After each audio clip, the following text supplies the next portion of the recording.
Good afternoon, Frank. Good afternoon, Professor.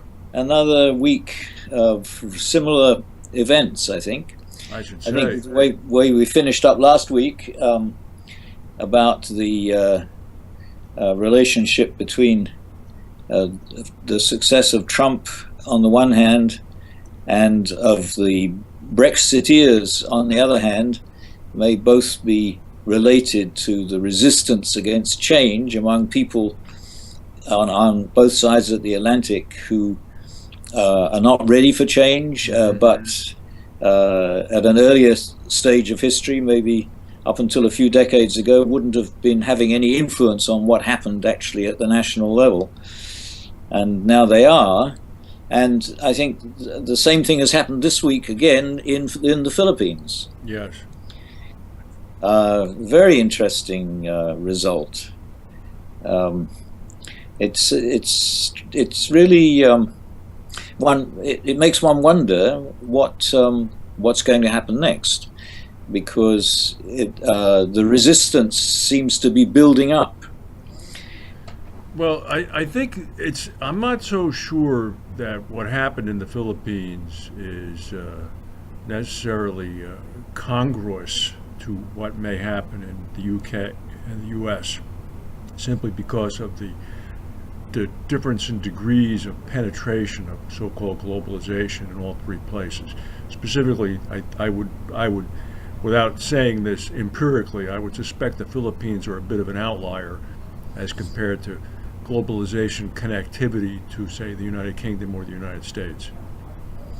Well, that may be true. I'm not sure. I remember only that when I was traveling around in that part of the world, although I never actually went to the Philippines, I was amazed at how much air traffic there was Oh. between Tokyo, Taipei, Hong Kong, and Hmm. Singapore. And the Philippines is very closely connected to that route. Hmm. Um, but it seemed to me that the people are worried about not having a strong authority that can be depended upon. And I think that may be one of the reasons for the success of Putin in Russia. I think I don't disagree with you, and I'm just wondering that what could be what I don't know how this computes uh, with studies, so to speak, but you're exactly correct. There is a craving for a strong authoritative figure because it's almost back in it's like the '60s again in the United States. Everybody's wondering, oh my God, what's going on? There's no order, there's no government, and there's strife in the streets, etc. But I think where I've come out since last week, especially when I've been doing an awful lot of thinking about this, I've come to conclude that this is going to be a very catalytic kind of event, both the UK vote and the American presidential vote. And it's time to see where people stand. Let's see. All right. I mean, the people I believe who are more in favor of more intensive connectivity with other cultures, other countries, other peoples, far outnumber those people who want to hide and want to create some sort of alpine redoubt and run away from everything. And I think that that's first going to be shown in the United Kingdom. I'm not 100% sure. I'm not British, but I really think it's going to be shown here in November. And Uh-huh. I'm hopeful of that. And if it's not, that means there's still a long way to go for globalization to penetrate. And it's a glacial pace. Yes, it's been moving a lot faster in the past 50 years. Yes, but it is inevitable, and it's just a question of when. Well, it's interesting that Ryan came to terms with Trump. Yeah, Uh, I'd love to have been a fly on the wall in that meeting. well, I mean, there's obviously he must have had his eye the on the public. I mean, it wasn't obviously his own personal preference to do something like Hmm. that, but he has to. He's the well, he was they talked about on the BBC as currently the most influential member of the Republican Party, He's third. and He's third in line for the presidency. yeah, That's not a small role. so he must have thought very carefully about what he was going to do. Hmm. Well, he doesn't have any choice. I mean, what he has to support him. I mean, I suspect the conversation was somewhere along the lines of almost, in perhaps a little less so, as what we're discussing. Say you are a Republican, you just simply have to tone it down. You can't alienate everybody. I mean, the country is not as you're portraying it to be, and we've had a long-standing plan since the fall of Romney 4 years ago, where we're trying to woo these interest groups, Hispanics, African Americans, women, and you've done more damage in just 12 weeks than we could have imagined, and you don't stand a chance unless you ran it in, and you may have people running for Senate and Congress who are running away from you. So is it true then that despite the quite significant differences between the American system and the English system, in fact, what has made it possible for Trump to succeed in the Republican primaries is essentially the same as what made it possible for Corbyn to become the leader of the Labour Party in England? I'm not exactly sure. Corbyn represents a very small constituency. But a lot of new people came in and provided the votes. And what's happened in the Republican Party seems to me that a lot of people have come to vote in primaries who wouldn't otherwise have bothered. Not only that, but you can argue that Trump pretty much crossed over the winner's line several primaries ago, when he probably had a total of only 9 million votes in aggregate. Now, in 2012, when Barack Obama was reelected, he had nearly 66 million votes. So Trump keeps walking around bragging about the number of votes he's received. And said, well, yeah, okay, you've got less than a sixth than the president got. So, but there are so many inherent flaws in these primary processes that I think everybody's going to begin to look at this again. We're in a situation where arguably a dozen or 15 or 18 states, voters in a dozen or 15 or 18 states, a total of 9 million of them, managed to catapult this individual into the presidential nominee role. And it's been suggested that the same thing is happening for the other party, and which explains why Bernie is winning states still, when it seems obvious that Hillary is going to be the candidate. Nevertheless, a lot of people that you wouldn't, I mean, West Virginia, who would have thought West Virginia would vote for Bernie Sanders? It's a peculiar thing, I grant you, but he comes in with that socialist message, and it plays well if you haven't had a job for a couple of years. Well, and it's against the establishment. It's against the establishment, and it goes back to the authority question again. I mean, and see, this is what I don't know. I mean, would these anti-establishment screams still be being heard if the establishment was really strong and proactive? I don't know.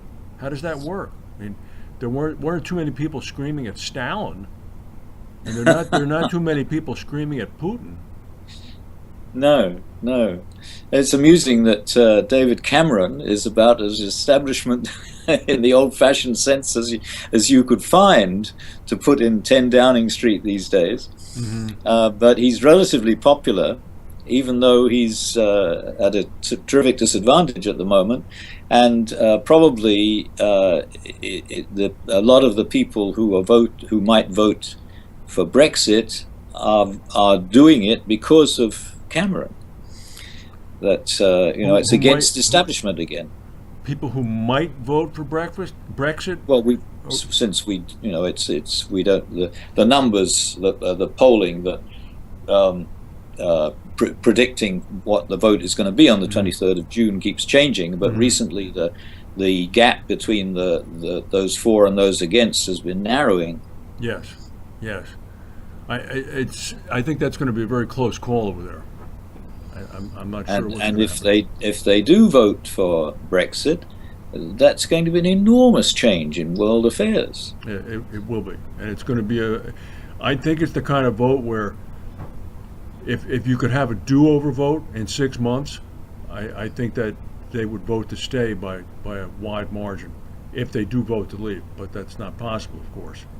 So I think it's going to bring untold economic, not necessarily chaos, but there's going to be a lot of bumps. No, I think it's going to bring to everybody's attention that democracy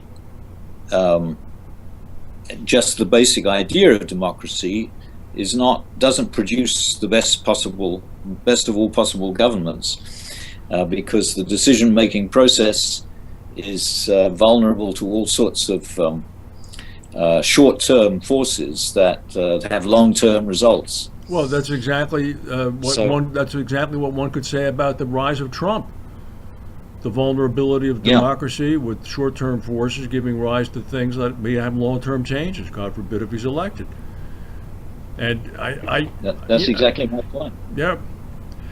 Well, this is a very dismaying I session. think we're going through this crucial stage now where all these things are being tested, and we're not ready. For those of us who are not just voting when we have to vote, but are thinking generally about how the process works. Hmm.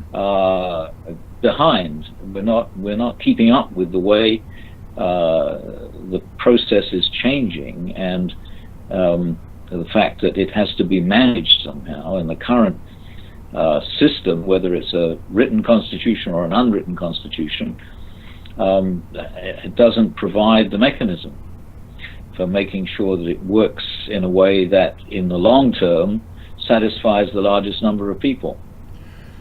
Well, Uh, I think you're right, and I think that that's specifically pointed out by so much nonchalance that had been exhibited toward Trump by people, including myself, that had just been somewhat tuned into the aspects of globalization and the benefits of cross-cultural pollination, listening to what he was saying and having it jar in your ears, going, "This is impossible. Nobody can agree with this." But that's not the case. A lot of people did agree with it. yeah, yeah. Uh, so we've got another round of primaries in a week, right? Yes, finally in New Jersey we'll be able to vote. Yeah. Yeah, yeah. It's amazing. It's a very strange system, and I would like sometime to read a history of the way it came together over the last however many. I mean, when it presumably it started in the 19th century sometime. It did. I think it may have started in the early 20th century, actually. Oh, as late as Yeah, that. yeah. Yeah. It's a flawed system, and I don't think we're going to see it too many more rounds. Let's put it like that after this one. Well, I mean, it's interesting because it's not in the Constitution. It's so it makes the constitutional process, which is very well thought out, puts it at risk because of a particular way of operating it has Hmm. developed, which happened to some extent by chance. Works differently in each party. Hmm. It does. Um, It does. It will. It's going to be a very. It's going to be very interesting to see how much Trump moves a little bit now to the center and tries to appeal to people who are more mainstream. I don't know that he's going to be able to do that. It may not be in him, so to speak. it's going to be very difficult.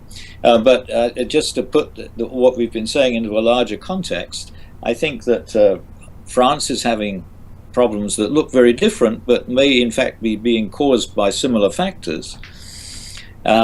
The German process is very uncertain at the moment. It is. Uh, They have those state elections over there, and every time they have one, Merkel gets rattled. and Erdogan. Oh my, yeah, yeah. So there's greater and greater uncertainty every week we look at these things, and it's very difficult to see what the long term, whether it's the progressivists or the reactionaries that are actually going to come out on top in a year or so. Well, that's the dilemma, because it seems as if the reactionaries are winning, and you're forced to wonder whether or not the progressives are going to really stand up and fight. And that's sort of the Rubicon that I crossed in the past week. I just came to the conclusion that I, at least, was going to stand up and fight. I'm demanding this election. I want to see who's here, who is in this country. I mean, where do people stand? Let's get a count, and if we'll see what happens. Okay. All right. Well, we know that it won't happen before next week. That's for sure. But something else will. Okay. All Thanks right, very much, Professor. Frank. Take care. Thank you. Bye. All right. No, I mean, I've just sort of done a complete pirouette on this because I had been fearful and afraid and concerned, but at some point over the weekend, yeah, I just began to react, and I was thinking, well, wait a minute, damn it. Enough of this. All these uneducated, slovenly, lazy, underemployed Caucasian men that are supporting Trump with their hunting racks and credit card payments. The hell with them. This is my country too.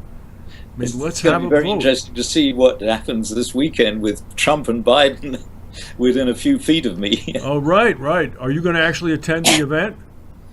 Well, I don't know. I have to be there. I'm not sure.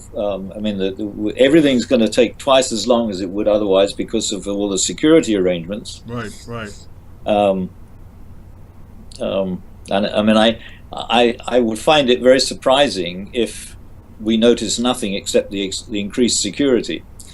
I'm sure that since there's going to be thousands of people there who all know what's going on, Yeah. Well, I think that at the most they'll probably just shake hands. I would imagine so. Yeah, But we'll I don't see. think it's going to be anything. What day is that, Professor? That's Monday, Okay. Monday All right. morning. Okay. As far as I know, it's just Monday morning. It's only Monday morning when it's going to be in a place that I will be present. Okay. Okay. Um, the Biden might come to what I have to do on Sunday evening, but Trump will be going to the Wharton affair, and I don't have to go there this year. Okay. Okay. Who is the main commencement speaker? Can't remember. Okay. All right. Um, I'm sorry, I should know, but I can't remember. It would have been funny if it had been the president. That would have been a triple header then. Yeah. Yeah. All right. Well, I'll take a gander at it. Usually the university streams that somewhere on their website, so I'll take a look at that. Yeah, yeah, yeah. So, all right. Well, listen. Okay. Thank you very much. I'll be in touch, and Cheers. we'll shoot for next week. Yeah. Okay. Thanks, Professor. Bye. All